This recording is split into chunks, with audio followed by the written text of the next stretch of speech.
طيب هنسأل رؤوف او يقوف تيتا رهيبة. ايوه حلو. عايزين كلمة رمش في 3 جمل. كلمة ايه؟ يمش في 3 جمل. 3 جمل. هو قال في الره كده كده. ما وقوف يقوف على وقوف. وقوف ده حبيبي. مسا وقوف. يمش مسا بايم. ومش يا عينه اللي ذبحني، ومش يا عينه. الله. طيب عفت الشربيني في جاءنا البيان التالي، عايزين نسألك سؤال كده بقى يا عفت، اخبار علاقتك ايه بنورة جنزير؟ نورة مين؟ نورة جنزير. عايز احصلها. هي قالت لك انها تعرفني؟ قالت لي تعرفك قوي. والنعمة كدابة. لا ومبلغة عنها. ايوه صح. هي اللي عمالة تضرب من تحت ركبنا البوكس. انا سلمتها لأسامة باشا. طيب فواز في عندليب الدقي، ايش لونك اليوم يا مزين؟ والله مزين، والله زين، وكل عام وانتم بخير. هلا والله ما يستحي. هلا. طب الخالة نوسة بقى، في انا يا خالتي دلوقتي عايزين نسأل الخالة نوسة تقول لنا نصايح كده ازاي نحمي نفسنا من الحسد والاعمال. ان احنا نتحسد ونخلص. لا يا خالتي عايزين منك جملتين. وحياة النبي ايش قصة لا النبي، انت خليكم مع ربنا واتكلي على الله يا بنت، انت بنت حلال. تسلمي يا خالتي. الله يخليهم لك يا رب. طيب وش اجرام والفونس، عايزين الجملة دي نسمعها. سامحت الفونس سامحت 3 مرات ورا بعض.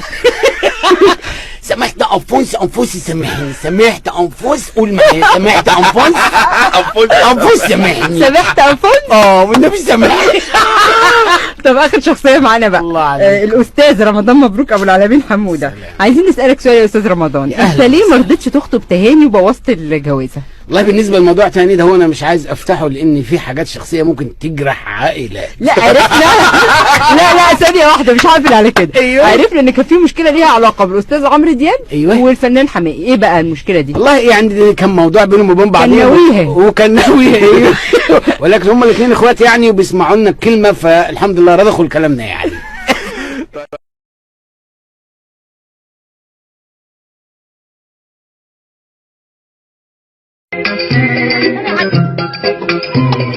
السلام عليكم.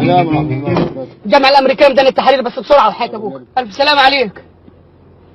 بسرعة أبويا الله يخليك، عندي امتحان. حاضر يا ابوي. هات يا عم هات. يلا الله يخليك هات. أنا يا عم سلام. يلا بسرعة يا حاج الله يخليك. يا عم الشارع فاضي. جميل يا بيه. ما قلناش حاجة. الله أطير ولا إيه؟ لا ما تطيرش يا عم. إيه؟ أنا آسف.